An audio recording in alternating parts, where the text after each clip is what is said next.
In case you missed it, Hi. welcome back to Black and Blurred. That was Darren. This is Brandon. In case you missed it, so we have we're taking a slight break from our comment section video, episodes we've been doing. That lighter doesn't work. Sorry. And if you haven't listened to those, go listen to them. We have a episode with a friend of ours who went to high school with me on church culture. A lot of church culture is known today, and I guess church culture is the butt of more comedy, but not serious discussion.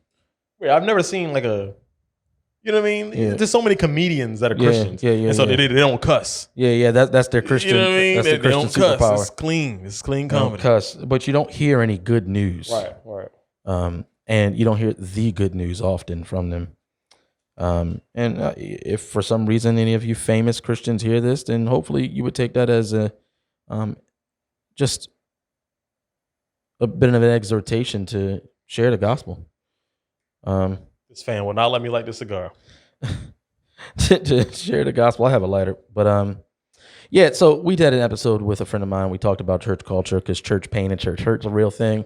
We had a conversation with a friend of ours from my days in Silver Spring at the Well Community Church, a good friend of mine, a sister in Christ named Joy.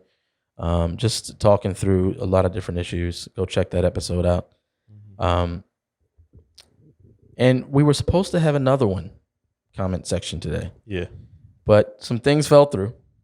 And we kind of like impromptu put together an episode for you. And we've pretty much just composed this episode with a lot of things that have been happening outside of what everybody's focused on. And that's not, I know that sounds like woke type talk.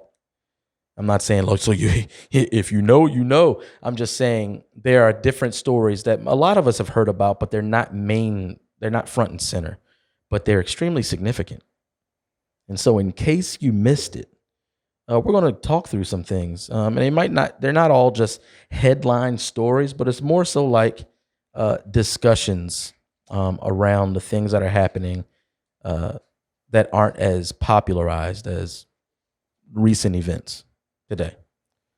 So during this whole time, Darren has been struggling trying to light his cigar because he doesn't have a torch and he's been using a match, and we got a fan blowing in here. And look what I did. Yeah, you're disgusting. This is ruined. Here. Goodness. So, in case you missed it, let's start here because I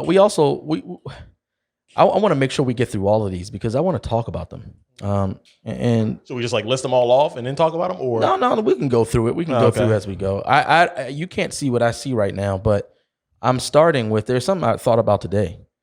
There was a Supreme Court ruling, and this was last month.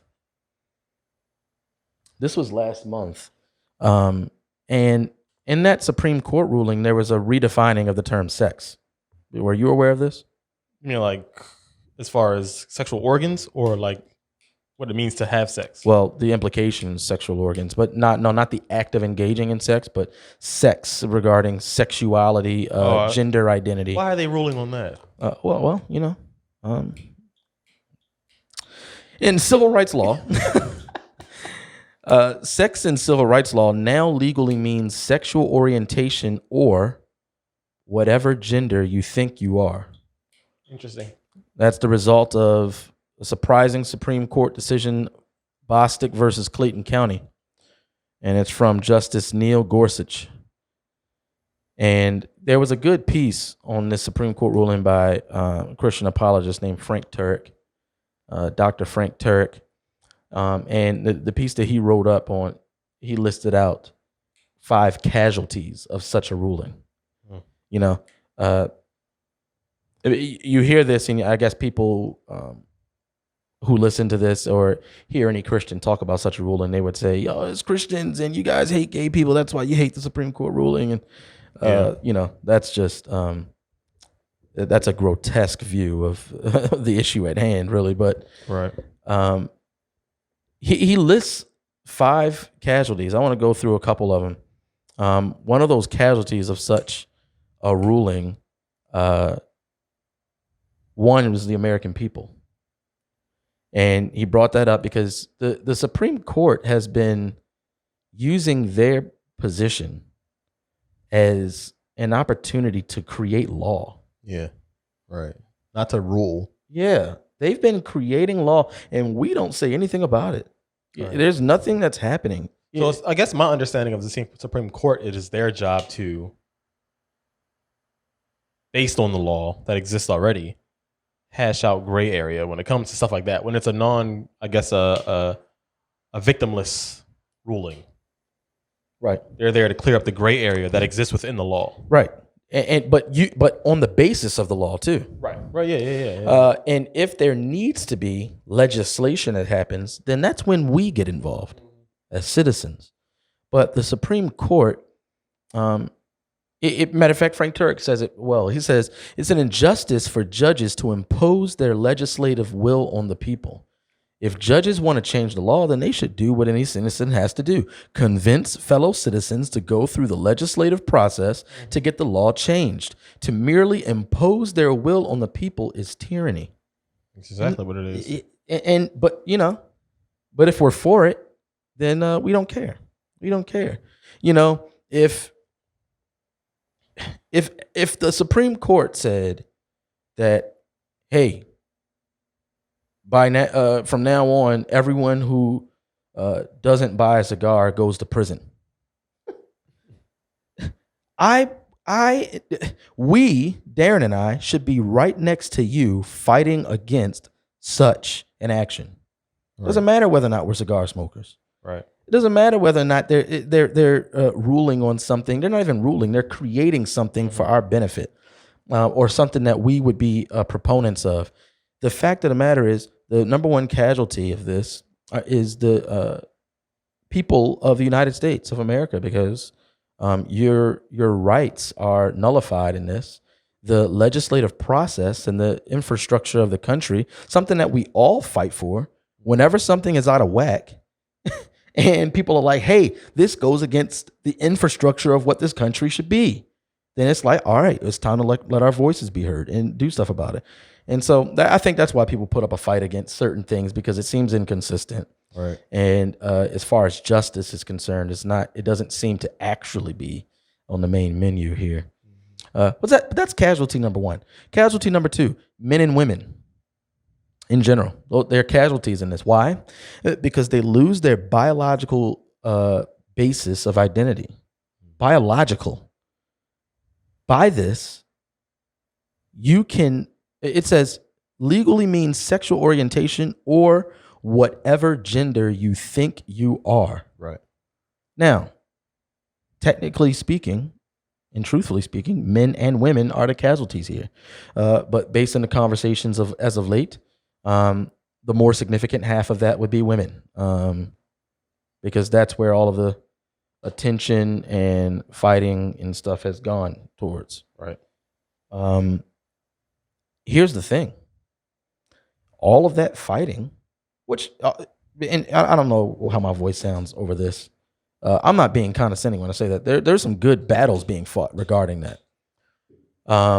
However, it's nullified. Right. Yeah. It's canceled out. Yeah, it's nullified. There's no such thing as a woman. There's no such thing as a woman. And what you won't hear in this conversation is that there are people making their voices heard against such an ideology. More specifically, transgender? Yeah. Is that what it's called? Transgender ideology or philosophy or whatever, but mainly there are voices in the LGBTQ community. Wait, what is the T stands for transgender, right? Oh, the LGBTQ community. I don't know. T is in there. Yeah, I know. Well, but I don't know if the T would be a part of this, because those voices speak against the transgender philosophy. Right. Yeah. Because it does away with everything that they've been fighting for. Right. In order to be a homosexual, you presuppose that there is a sex and a homogenous. Your sexual attraction can be homogenous. Right. Sex is defined. You presuppose that sex is defined, first of all, and that right. And that there are they're presupposing there's such a thing as an objective biological sex. Right. That's what it is. Frank Turek asked a question: how else can one have sex with someone of the same sex unless one can differentiate that person from the opposite sex? Right. Just like C.S. Lewis, how can you know? How can a man know a crooked line if he's never seen a straight line? Yeah, right. It's the same argument for morality. Yeah. It's the same principle as you are acknowledging that there is an objective standard. Yeah. When you go against that objective standard. Man, this conversation, 15 minutes. Let's go. We gotta move on. Yeah, I know we do. But real quick, I just miss the days when people would attack Christians for not being scientific. I miss those days. I wish that people would just do that. Go back and just talk about how God is against science and the existence of a God is unscientific. Because then, I could easily show you how that's false. But now that would be a tough conversation because science itself has been diminished and done away with. Oh, man, good grief.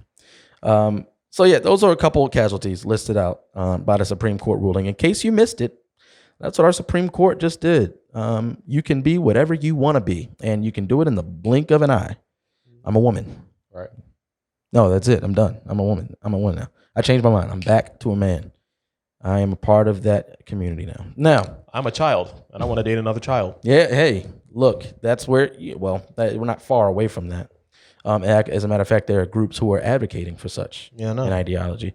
In case you missed it, guys, missed it, look up the NAMBLA. What is it, right? It's NAMBLA, National Association of Man Boy Love. Yeah. Yeah. Look that up. So, in case you missed it. Another thing, in case you missed it, while all the other main, headlines were happening, there was a mass shooting in Chicago during a funeral. Yikes. During a funeral. We were just talking about this. Now, here's the thing. I can't really weigh in on whether or not the people know about this incident. Do you know whether or not this is shared? I hadn't heard about it until you said anything. I mean, you mean like the people as in the world? Yeah, like, is the media chatting about it? Yeah. Nah. So, there was a funeral. The deceased was killed in a drive-by, and during their funeral, there was more shooting. So, even without me going into detail, if you're familiar, that just reeks of gang violence.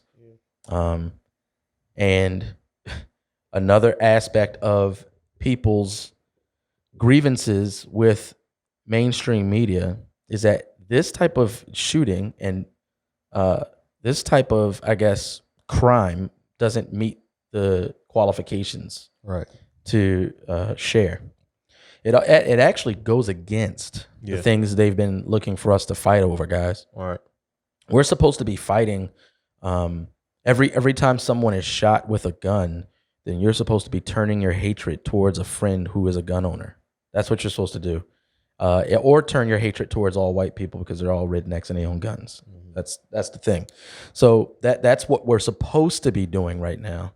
But this incident, which is, it's just a Tuesday in Chicago. Right. Yeah. It's sad because the overarching narrative regarding anything for guns is that, hey, in order for us to change the way that things happen in this country, we have to add strict gun laws. Mm-hmm. Darren, which one of the cities has the highest gun laws in this country? Chicago has the most gun laws on the books. I think actually California might have them beat now. Yeah, California's pretty crazy. But Chicago's up there. Some of the most gun laws on the books. Top 5 guaranteed. Yeah. Also, top 5 in murder, Yeah. violent crime. Yeah. Now, this is not to say, so guys, we're going to give you our professional opinion on how to change the murder rate in the country. Right. But we are trying to point out to you, when people tell you to fight your neighbor and they give you the story over which you should be fighting, we're telling you to pump the brakes and stop listening to them. Right. That's what we're saying. Because they actually aren't there to actually unify us. They're there to get ratings. And then go figure. In case you missed it, the media's number one goal is to get ratings. That's the media's number one goal, but the media is a tool. You know, that's a tool. It's a tool. So whoever they are a tool for, they have different goals. Right. Right. They have different goals. Cap said it best. What'd he say? He said, I don't even know what he said. What? He said, organizations or governments are run by people. People have agendas. Oh, yeah. Yeah. So I just realized you were talking about Captain America. What, Cap or Nick? Well, you said Cap, so No. that's what I was saying. Like, what did he say regarding Please. this? You have a Captain America shirt on. Not a good football player. Look at that. He was a good football player. He's not a good football player. That's present tense. Oh, okay. I mean, you know, That's why I ain't got no job. Emmett Smith is not a good football player. Bet you he a fried Colin Kaepernick. That's just stupid. That's the dumbest thing I've heard in my life. Goodness gracious.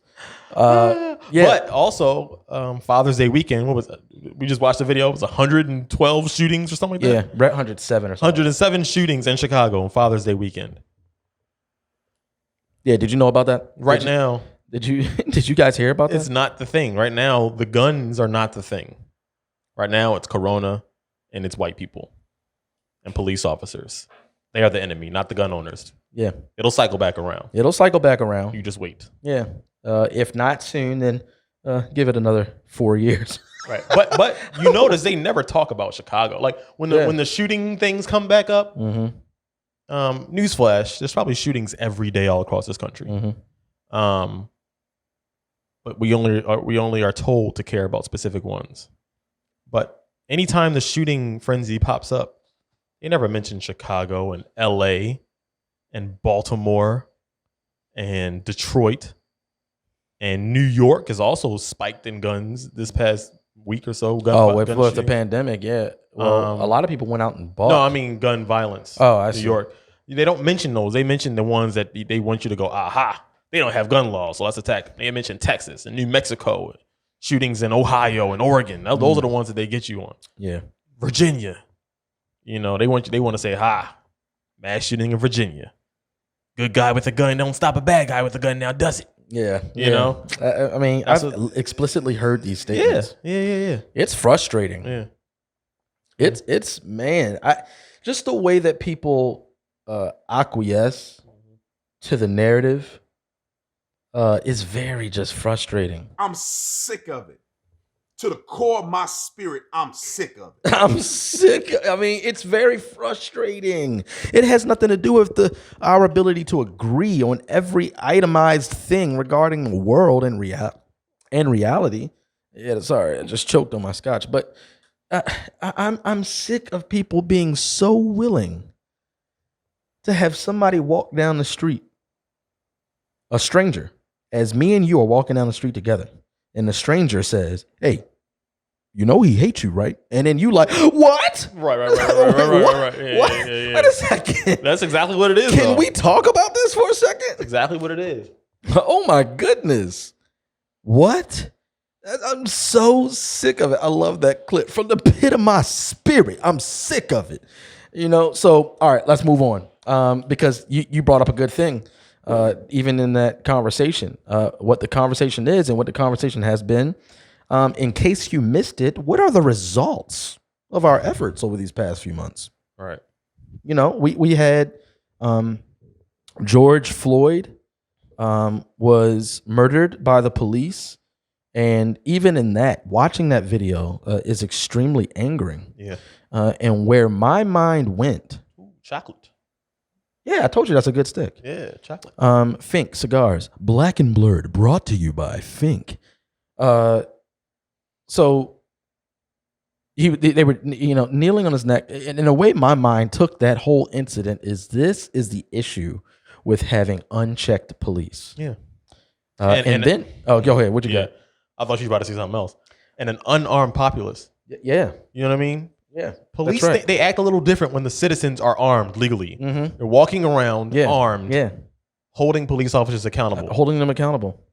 And that doesn't mean pointing a gun at a cop, be like, yo, you better act right. Right. It's saying you're not afraid to hold a cop accountable because you all are equals. Right. And the only time that police officer has authority over you is when you break the law. In other terms, if you are not breaking the law, then you are the authority. Right. But you don't know that because people don't learn about it. They don't teach it in school. That's a whole nother episode. However, that's where our minds went. And then in about an episode in, once all this stuff started happening, you and I were saying, hey, guys, guess what? The narrative is going to change. Yeah. It's not going to be about police. And look, lo and behold, you got a bunch of guilty white people out here now kneeling in kente cloths and pushing cars around laps and, apologizing. And what else is happening? I mean, good grief. Yeah. Good grief. What is this that's happening? This is like this apology culture. I was just talking to you about this where people are treating an apology as if it actually changes something. An apology is a personal thing. That's a personal gesture. But an apology doesn't correct an injustice. So if you do something wrong to me and you say, Brandon, I'm sorry. I mean, that's nice and that's kind of you. That's humble of you. But it's still on me to either offer forgiveness or not. Right. If I do not offer forgiveness, then I hold you accountable for incurring the debt and you have to pay for it. If I offer forgiveness, then I incur that debt and I pay for it. One of my favorite Christmas movies and Jim Carrey movies is The Grinch. And everyone knows the story of The Grinch. He stole Christmas, literally. He went through Whoville and he broke and entered into people's homes and he stole all of their presents and was going to push them off a cliff. I think halfway through, he changed his mind and he he crashed back into the city. And the mayor wants him put in jail. Mm-hmm. But the Grinch said sorry. He said sorry. And I remember at a young age going, that don't fix it. That don't fix it. He stole presents. And now here's the thing. So we're not demanding that people do more than no. We are accentuating how stupid this whole thing is. Right. Yeah. And this culture of sorry saying. Go ahead. No, I've seen people with lists of things that have changed in other states about, when people say nothing's happened, people list all these lists. And I look at the list and it's just like, man, they're not really, it's people adding laws. Yeah, that's another thing we mean. Like, we're not saying that everybody's just been saying sorry. We're saying that these gestures are virtually minuscule. Right. As it's just tantamount to saying sorry. We are really, if it's racism and police brutality that we're trying to challenge here, painting the street or putting up a street sign and knocking down statues, burning buildings, killing other black people, rioting, looting. None of those things changed anything. Well, let's look at some of this is what has happened. There's a lot that's transpired. There's murders that have happened, and there's been protests, and then there have been murders that have happened during those protests. Yeah. There have been cities shut down by tweens. Yeah, right. Yeah, I know. People killed within that. Yeah, people killed within that. You got there's just this contradictory push for justice, and if there's someone who is like us speaking about this, then I'm gonna go out on a limb and speak on their behalf. The reason they speak against the things that you're watching on TV and the message is because we know that it is not a genuine push for justice. We know it's not because a genuine push for justice would require some sacrifice for some powerful people. Right. And it would it would require also empowerment from people they don't want to see empowered. A true justice. Now, also, a true justice can't be achieved without knowledge of the true judge. Right. I mean, that's just that's real, and we got time to talk about it on here. So holler at us if you would like to come on and talk about that. But yeah, so you got the Chaz in Seattle. That's not in case you missed it. I think people already knew that happened. Some people. Yeah, some people don't really know the severity of what was going on. Yeah, You know.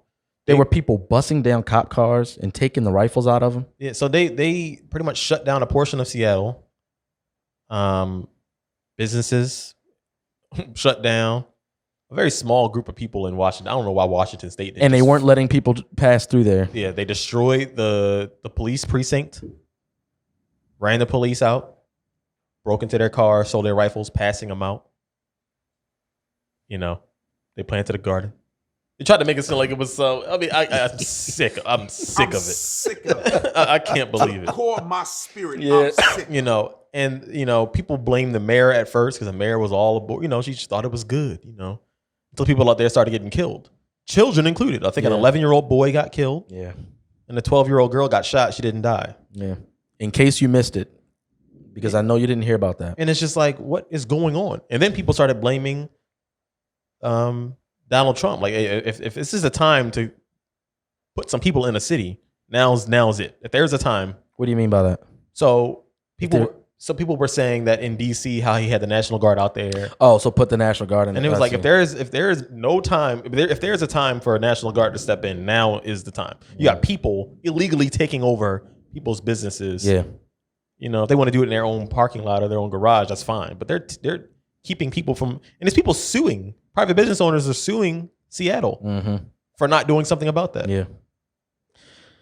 It was a mess. It was a mess. All for George Floyd, I think. Yeah, we don't know because there's just chaos. It's gone. It went so far. It went from us watching something that needed to have direction, and that could provide a directive and action that's focused action, and then that turned into chaos on purpose. And so, like I said, that turned into people kneeling, kente cloths, people on their whatever their social media kente feeds. cloth. Kente, I'm sorry, kunta kente. Yeah, I got know. their roots. But that's where it's come from. Yeah, I know. What else was I saying? Oh yeah, you got people who just feel guilty, and so therefore, in order to rid themselves of that guilt, they got to join in some movement, whether it be making their profile a black box or speaking out against something just to alleviate the guilt. You have this apology culture where you got these kind of pandering responses to different things. It's like, hey, yeah, murders are happening, so take down statues of the dead guys. Yeah. And then they take them down, and it's like this deep breath. Oh, all right. Whew, that's good. That's better. We feel better that these people were killed. Come on, Nog. I almost got angry just That's the dumbest thing in the world. The dumbest thing. I'm sick of it. It's just so stupid because it doesn't make any sense. Yeah. It's a pandering response. What's your favorite pandering response of all this? Yeah. You've brought it up a couple times when we were talking. Have I? Yeah. Hit me with it. Red tails. Oh man. Yeah. So, but they actually decided to temporarily name the team. Say what? They temporarily named the team. To what? To That's a thunderstorm, guys. It's Washington team or something like that. It's temporary. The Washington team.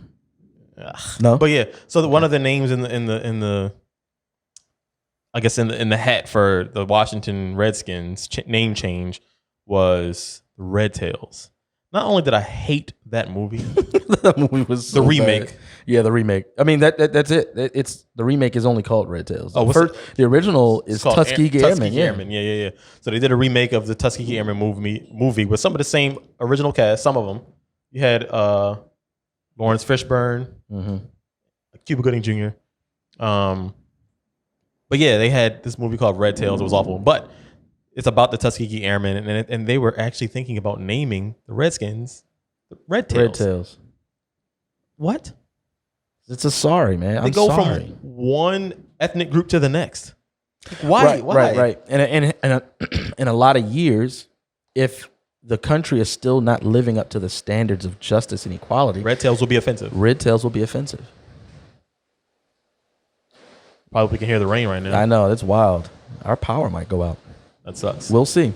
So yeah, there's a bunch of those. There are a couple of these things and a few of these things that are done with good hearts, and they're done because there's this need, especially from certain parts of white America. There's this need to do something because a lot of this has brought out the reality that you haven't done anything. Right. And I think that aspect is good. But it should be a change of mind. Mm-hmm. It should be a change of your mind that says, you know what, I want to be someone who loves justice rather than, I'm supposed to go to work tomorrow and it's like 4 black people at my job. Let me post something on my status. It's like, like, come on, man. That's stupid. Now, here's the thing. People be demanding that, though. I know. People demand that. And it's so ridiculous. So that's just So the Black Lives Matter. Yeah. One of the big sorries was the Black Lives Matter mural. Now you have Black Lives Matter There's on a couple the street. of them now. Yeah, there's a couple of them. Yeah. And just the whole discussion around Black Lives Matter is potentially convoluted, but it doesn't need to be. It doesn't need to be. One of them is a sentiment and a statement of fact. One of them is a response to pain and trial and things like that. It doesn't really warrant a lot of discussion. It's just true. But it became convoluted when the statement became attached to a political ideology, Right. and a social ideology, Yeah. and a racial ideology. And so, and of course, we've seen that has evolved into an actual organization that we vehemently oppose. Because you want to talk about contradictory. Yeah. They are contradictory. In every way. Matter of fact, real quick, you mentioned real quick riots and kids. Mm-hmm. Talk about that a little bit. Oh, okay. So during the I don't know if all of these were during riots, but they were definitely during the protests and the awakeness of people during the George Floyd murder. There's a girl named Sequoia Turner. She was with her mom in her car, and in Atlanta, Georgia, she was shot and killed. It was just a shootout. Yeah. She got caught in the crossfire. Yeah. Got hit multiple times through her car door. No headlines, really. I'm sorry, if you type it in, you'll find it in a mainstream media. They mentioned it somewhere, maybe in a newspaper or some news article, but it's not national news. Yeah. Another little girl, Ryota DeMarco Giles, 8 years old, in Hoover, Alabama, shot and killed. Same thing. What is the nature of these shootings? Usually gang violence. Okay. Gang violence or individual altercation. Mm-hmm. None of these children or their parents were involved in these shootings. Mm-hmm. They just happened to be hit. Just in the crossfire. Davon McNeil was shot through his window in his bedroom, 11 years old, in Washington, D.C. Yeah. That was during fireworks stuff, right? Like a cookout or something? Yeah. And Natalia Wallace, she was also shot through a car in Chicago. She was 7. Yeah. And there's about 3 more. But the point is, these children, truly innocent bystanders, were killed, murdered, because of what this Black Lives Matter movement pushes against, which is black on black crime. Yeah. That's made up. Yeah. You seen people say that? Yeah. That's a made up term to make us think, people kill who they're around. No. We're talking about Black Lives Matter as a value statement. Yeah. And you've killed some of the most innocent of black lives. Right. Imagine if someone comes off the street and you tell them, hey, Black Lives Matter. And they're like, you know what? Yeah, I'm on board with that. It's like, hey, let's unjust killings of black people. Yes, I'm on board with that. Let's stop that. Let's stop that stuff. And then you keep walking down the street with them and they're like, we see issues with family and the family units. and you know, the disproportionate education systems and stuff like that. We need better education, and it's like, yeah, I'm on board with that. I'm on board with that. It's like, also, you know, the family has great benefits in the black family. We need fathers in the house and stuff like that. And then the person who originally said Black Lives Matter is like, well, I mean, I don't know. I have some issues with that and whatnot. And they're like, oh, okay, cool. You know, let's go. There's this building right here that, you know, I looked in the history of it. It's called Planned Parenthood. And they actually targeted the black community and its eradication through abortion. Right. We're going to do away with that because Black Lives Matter. And they're like, nah. I mean, I have some issues with that. And then so the conversation becomes extremely interesting. Right. Because the statement of truth of Black Lives Matter doesn't actually seem to be what they're trying to communicate. Nah. It seems that they're trying to communicate something else under the guise of a very virtuous statement. Let's get to some of these principles and these values as listed on the website of the organization Black Lives Matter.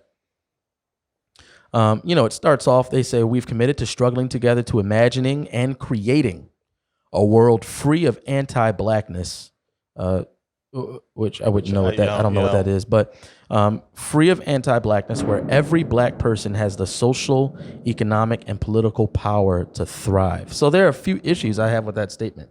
And it's not the actual statements, it's what I've seen. Right. Rather, in opposition, that comes to opposition to what the statement says. One, imagining and creating a world free of anti-blackness. From a theological framework, the proliferation of sin in this world is largely due to humanity's desire and false presumption that we can recreate Eden. Right. Even if you disagree with that narrative, I'm telling you, the fact of the matter is we believe that it is within our power and we have the capability to create a perfect world. And you will see a lot of dangerous philosophies and ideologies have come from such a premise. Mm-hmm. That's the number one goal, to create a flawless society. Yep. And flawed individuals can't do it. Then they also say every black person has the social, economic, and political power to thrive. Well, is that true? Right. If they disagree, different issues? Because even in this first one where you create a world of anti-blackness, what is blackness? Right. In our former episode with Joy, she brought up that good point of racism. Racism now is being used as an identity. Right. A noun. Racist, a noun. Black, a noun, and not a descriptor. Right. Not an adjective. Is blackness an adjective, or is it a noun where you get to define the terms of blackness? And if someone doesn't measure up to your definition of blackness, you then ain't black. You revoke their blackness from them. You ain't black. That's poppycock. Yeah. It's stupid. And so are you actually for every black person, or are you only for those who agree with everything you say? They go on. Our continued commitment to liberation for all black people means we are continuing the work of our ancestors and fighting for our collective freedom because it is our duty. That sounds nice, you know, and I think that that's noble. The question is that true? Mm-hmm. Are you fighting for the collective freedom of a diverse people? Right. A diverse people. They go on. We build a space that affirms black women and is free from sexism, misogyny, and environments in which men are centered. That would be the music industry, the entertainment industry, movie industry, because women are still sexual objects there. Yeah. Yep. You might cause a ruckus, though. You might lose favor with your funding, though. Mm-hmm. This is also what we've seen from this type of ethic is an anti-masculinity. Yeah. In the same way that they would talk about anti-blackness, there's an anti-masculinity. It's portrayed under the guise of terms like the patriarchy, and things like that. So, you know, there are some things that need to be called out regarding the relegation of women to objects. But if you are truly for the valuing and the dignity of women, then you will end up fighting against the very things people love. Yep. So we go on. They go on and say, we disrupt the Western prescribed nuclear family structure requirement by supporting each other as extended families and villages that collectively care for one another, especially our children, to the degree that mothers, parents, and children are comfortable. Make sure men isn't in that as well. But let's start from the beginning of that. Western prescribed nuclear family structure?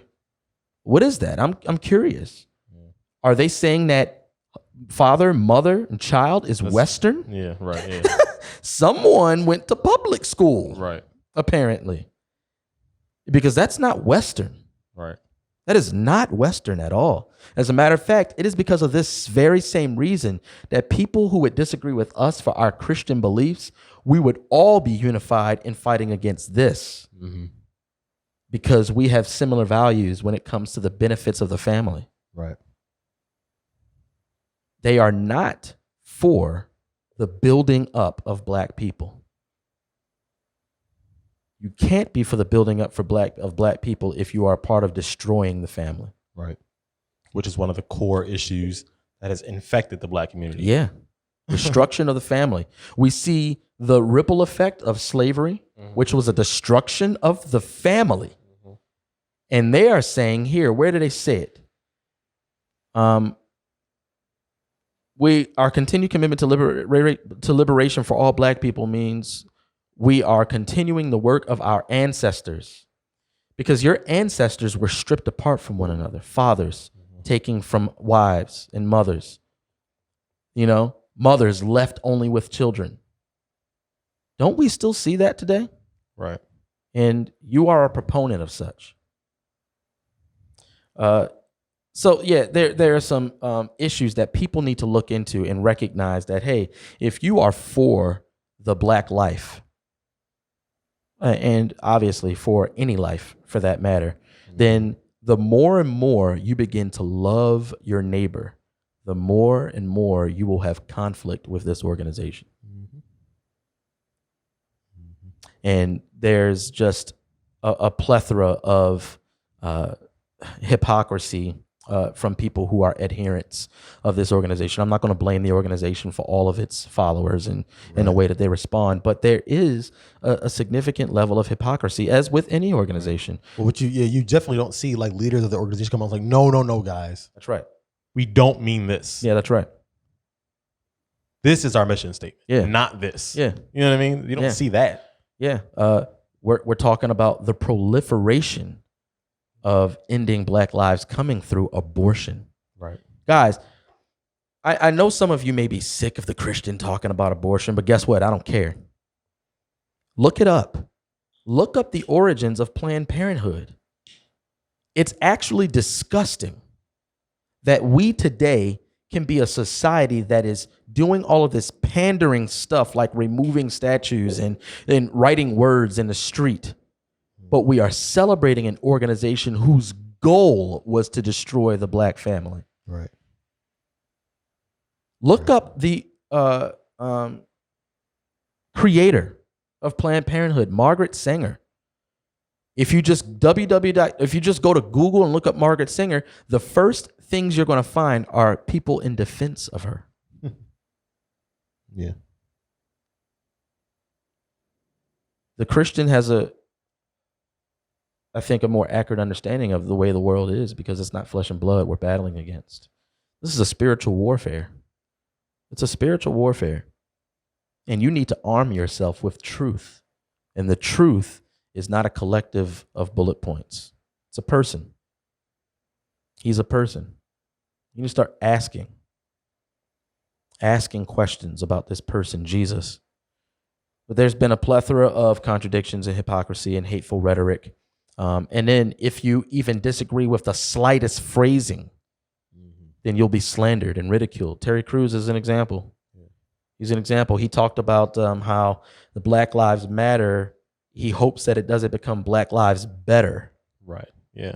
But I think that his statement was warranted because a lot of the rhetoric we hear seems to be like that.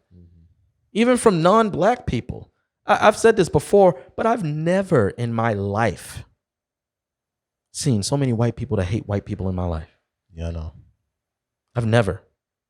I've never. It's quite astonishing, and it might be like overcompensating because of the guilt. You feel it's like I gotta say something. Like, yeah, Dad, F you. And it's like, what? What is this? Oh my gosh! But the narrative is pumped out by the media machines, and the token thing to do today is to have it done by Black people. Right. We see that on both sides, to be honest with you, to feud the war, the war of the sides, red and blue. But more specifically, Terry Crews was in this debate with, It's supposed to be an interview oh yeah, he was in an interview with on CNN with Don Lemon. And so, you got the different rhetoric and things like that. And Terry Crews isn't backing down from being his own person. Right. He talks about how we must be willing and able to have an opinion. Right. We must be willing and able to have a differing opinion. That's freedom of thought. Right. Soren Kierkegaard said, people ask for freedom of speech when you are born with freedom of thought, which you seldom use. So many of us seldom use the freedom of thought that we have and that no one can take from us. Mm-hmm. No one can take it from us. But there was a clip of Don Lemon basically making arguments for the other side years ago. Yeah. Now, that's not to say he can't change his mind, but, let's roll it. Let's play it. Find that. Let's play it. It's time now for some tough love on the subject. The reason there is so much violence and chaos in the Black precincts This is Bill O'Reilly. the disintegration of the African American family. Young Black men often reject education and gravitate towards the street culture, drugs, hustling, gangs. He's got a point.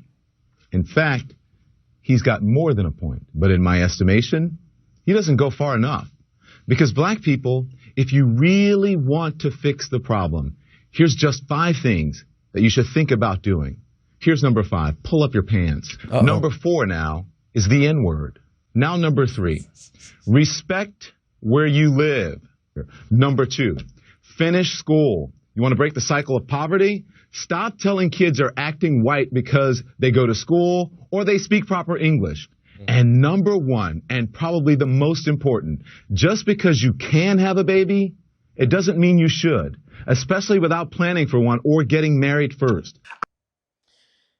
That sounds like an argument that would be met with some slander today. Right. Yeah. Because you're not supposed to hold Black people accountable. Mm. We're victims, Darren. We're victims. We're too soft and delicate. The scars are too fresh. We can't actually grow one another with good, helpful knowledge and wisdom. Meanwhile, how many years ago was this? Guess when this was. Take a wild guess of when this may have been. When this may have been 2008. Yeah. Barack Obama spoke out about it. He did. talked about fatherless homes. Yeah. And that's when it was popular to talk about That's when it was popular. Man, they dance and they dance. Look, here's the thing. And let me Hold on, before you speak again, Pastor. Sorry, go ahead. I got one more thing to say. I'm giving you your chance. Don't use it making fun of me. But there used to be a time where, remember when we used to have like people, I'm not gonna say like Don Lemon, but prominent Black figures, celebrities, they come to your school and they speak. Yeah. About, hey, I grew up in the hood, but I did this and this and this and this and this. Mm-hmm.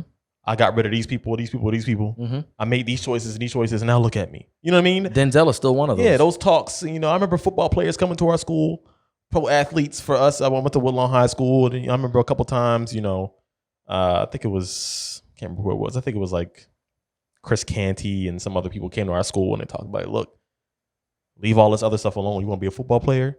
Get right in the classroom. Do your homework, study, practice, work ethic. All these things that you can do, personal decisions that you can make. Leave the girls alone. They'll be there.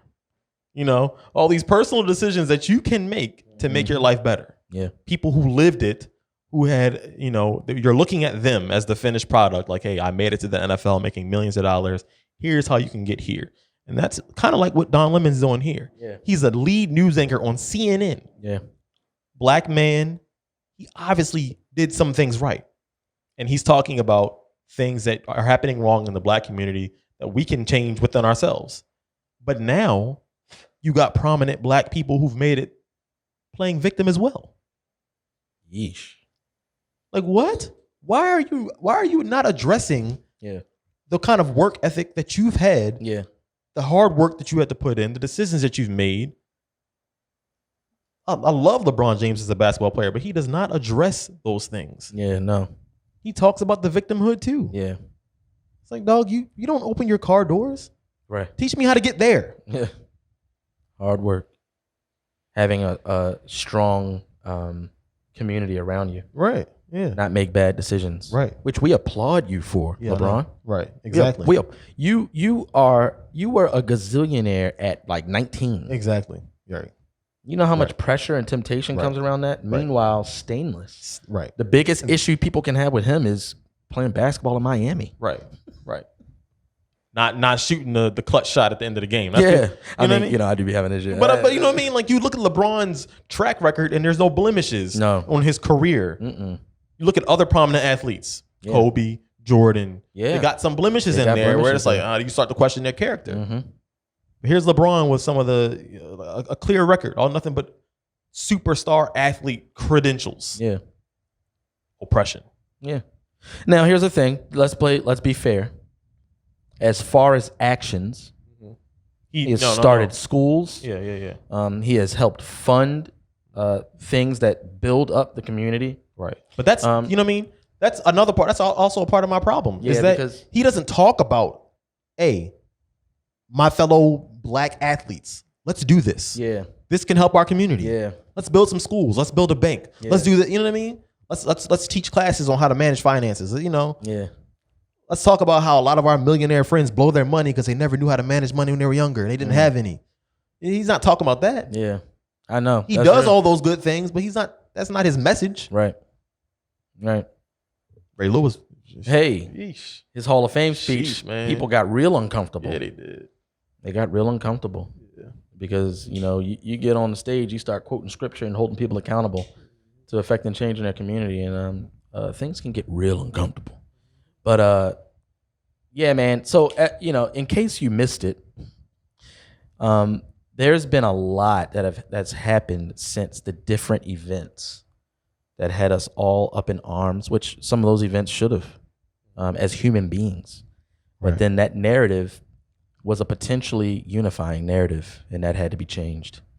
Right. We got to get back to hating and fighting one another. Yeah. We got to get back to seeing skin color. Everybody starts invoking Martin Luther King's name. Meanwhile, you're doing the opposite. All you're doing is seeing skin color. It's popular to call people Karens. And the only reason they're a Karen is because they're white. See, if a black woman is on camera wilding out, she won't be a Karen because she's black. Right. MLK, though. And we all for MLK. Look, we just going to call it the way it is. We're going to call it the way it is. You know what I mean? Like, a lot of y'all out here faking. A lot of y'all out here fake. And you're fake because you realize that in order to be real, it's going to cost you something. It's going to cost you too much. Meanwhile, I encourage you, the price it costs far more is outweighed by the prize. But that prize only comes through the gift of life through Christ. Mm-hmm. That's what the Christian needs to recognize too, because a lot of Christians are afraid of the cost. And there is no cost that we could pay that outweighs the reward we'll receive. So let's end with this little bullet point, this little topic, in case you missed it. You got a video? I will later on. Oh, okay. In case you missed it, people are sexually abusing kids. Yes, they are. They have been for some time. Kids are props in people's sexual pleasures. But more importantly, I think that people need to realize and I'll explain why it's more important. Kids are mechanisms of people's spiritual beliefs. Yikes. I think that's the dangerous thing. Right. Because it's a different thing when someone in their mind knows they're doing something bad, but they just have this sexual proclivity, and so they got to hide it and try to do it in different ways and be sneaky about it. But it's different when people believe it's good. You know, ancients actually believed it was good to sacrifice babies to please their gods. That's why they did it. Right. That's why they did it. And so I'm not going to dive too deep. That's a whole new episode, which we can. Yeah, we can. But the conversation isn't a popular one. There's a lot of different floating arguments around.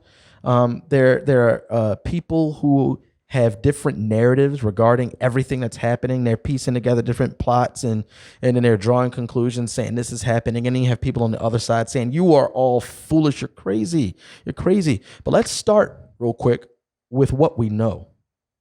What we know is there was a man named Jeffrey Epstein, who many people came out and said, hey, he's nasty. Yeah. And he had some paper trails that led to other prominent people that didn't unfold fully. However, Jeffrey Epstein was arrested. He was taken to prison and he committed suicide. Air quotes. Question mark? Yeah, he committed suicide. What else do we know? We know that his homegirl, Ghislaine Maxwell, was also a part of this ploy and procuring of young girls to feed people's sexual proclivities. And what else do we know? Outside of these two names that have been in the news, we know that there is sex trafficking in the world. Right. Now, here's the issue I have. You know, you'll have a conversation with someone and they'll agree with you and they'll say, hey, yeah, man, you know, there's still slavery that's going on in the world. There's still child abuse. There's still sex trafficking. There's still sexual abuse in numbers that are just ridiculous. And then you'll be like, hey, you know what? You should look into this thing because this seems to be a part of that narrative. And then they'll be like, that's crazy. That's crazy. no, that's not it. That's crazy. And you'll be like, okay, well, what about this then? No, that's not it. I was like, then where is this happening? In another dimension? Yeah, I know. Yeah. Right. And that's not to say that therefore everything that, you know, is every accuser is true. But for people, see, cynicism, we talked about this with Joy. Yeah. Cynicism exists on both sides of the spectrum. You have a cynic that can look at every prominent person, every rich person, and they can say they're evil, they're hiding something, they're doing something bad. Or they're the type of person that says, I don't believe anything. All of that is a lie. Everything is a lie. But then you have a cynic that says that, yeah, this person tried to warn us about this thing. That's stupid. Yep. They're not true. They're not telling the truth. Or this is a lie. Or this celebrity isn't doing this. This celebrity isn't doing that. What else do we know? We know that there is a judge named Esther Salas who was appointed to a case related to Jeffrey Epstein. So we don't even know what that means. Right. Yeah. Yeah. We don't know what that means, but she was appointed to a case related to Jeffrey Epstein. Judge Salas, the Honorable Salas, was appointed by former President Barack Obama in 2011.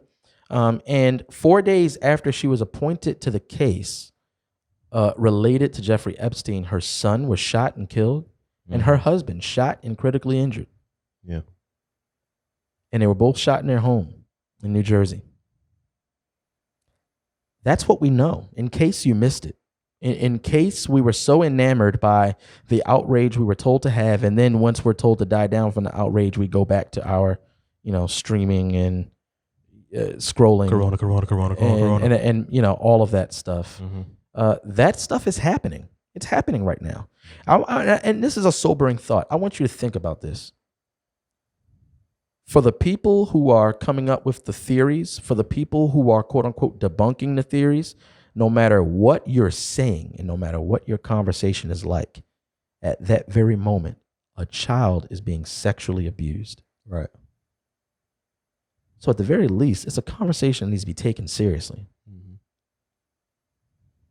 We have people who are putting together documentaries. These are just citizens, plain clothes, not prominent citizens who are putting together documentaries who are talking about the social elite, entertainers, popular people, all of our favorite people we love because they're in our favorite movies. We don't know them, but they're in our favorite movies. And if they are implicated in evil, then our first thought is to say, nah, that's stupid.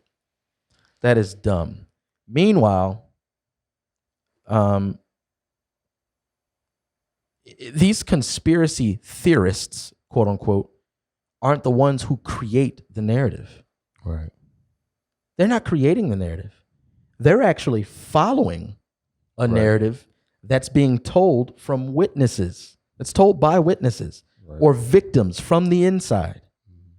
There are victims and witnesses that come up with things. They'll say, you'll hear something about something that happened 10 years ago that, oh yeah, this person raped me, or this person, paid to have my child overnight.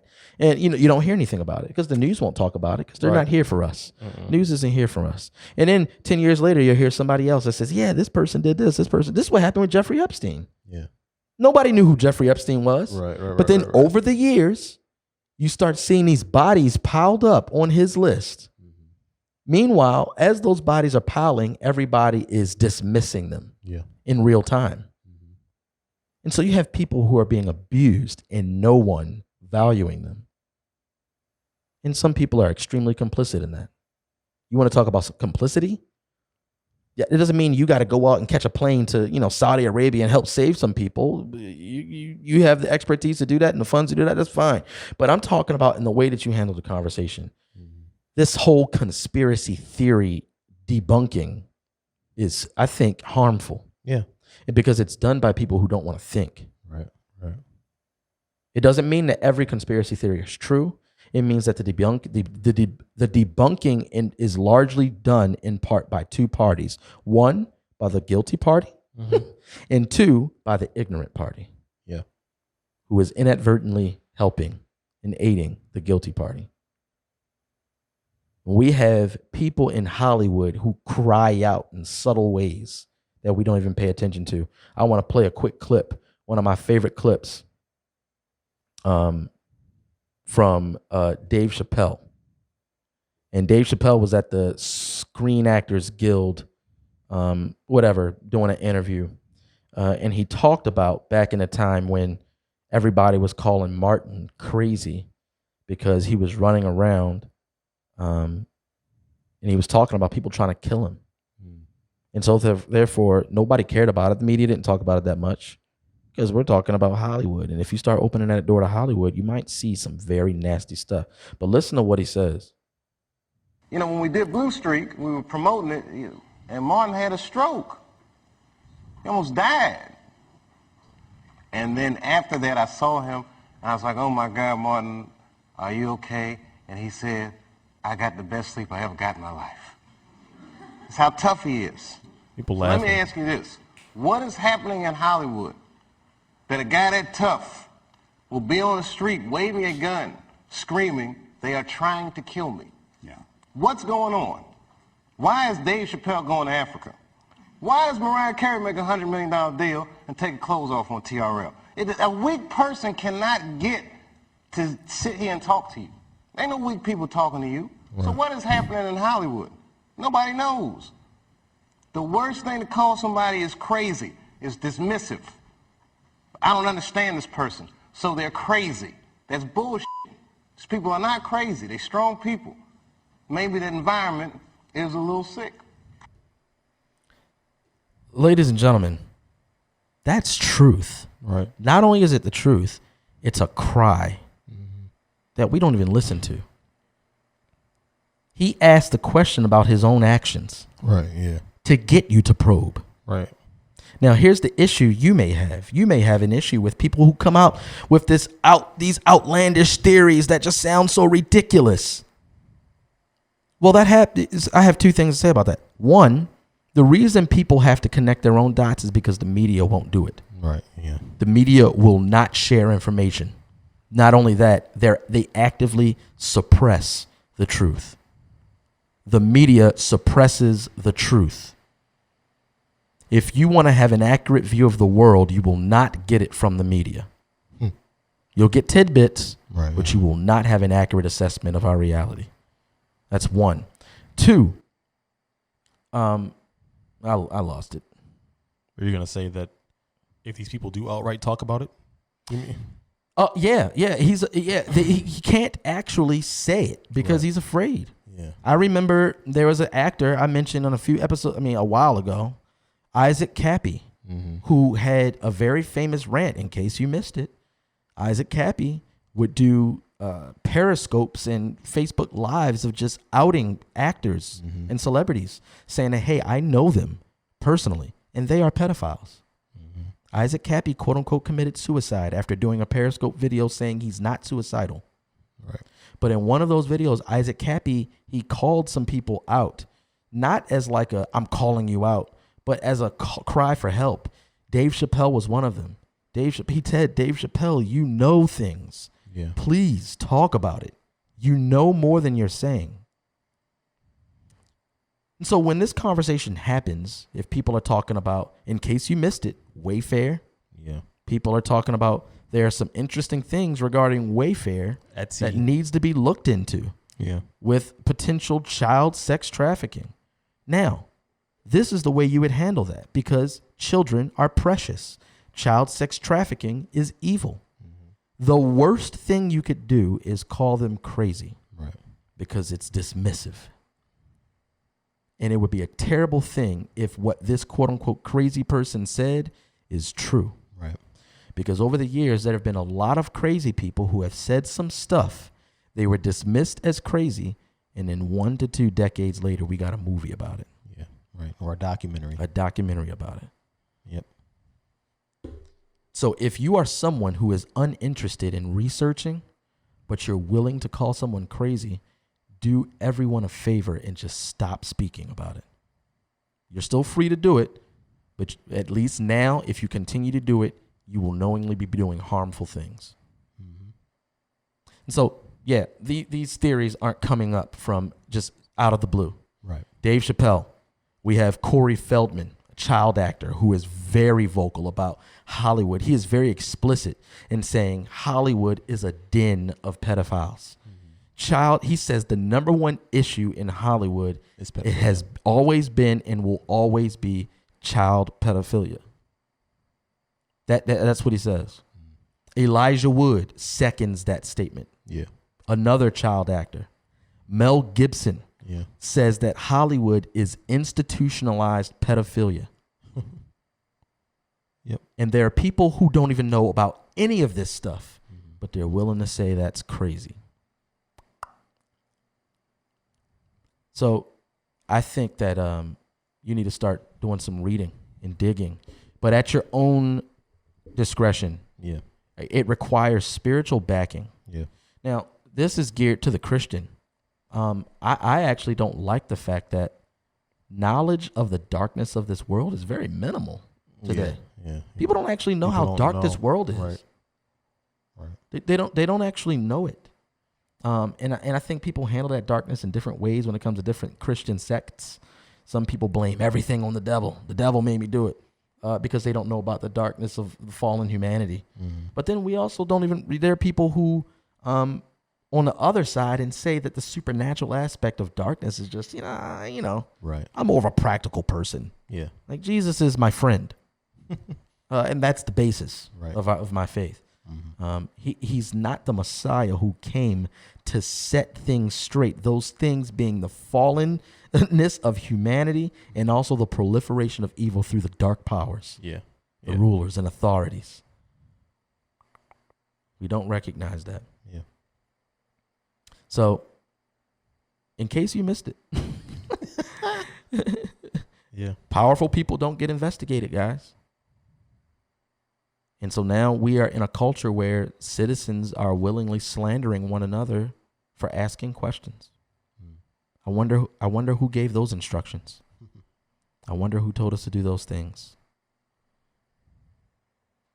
So I hope that we can look into these things. Don't be someone on the surface level that dances whenever the music plays.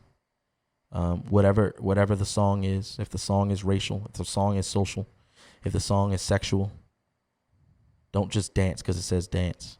Right. Be willing to listen to the lyrics and ask the question, should I be dancing to this? That's it. I think we're done. Thank you guys for joining us again on an episode of Black and Blurred, where we're going to do one of two things. We're going to give you our humble opinion, Or give you the facts. Epstein didn't kill himself.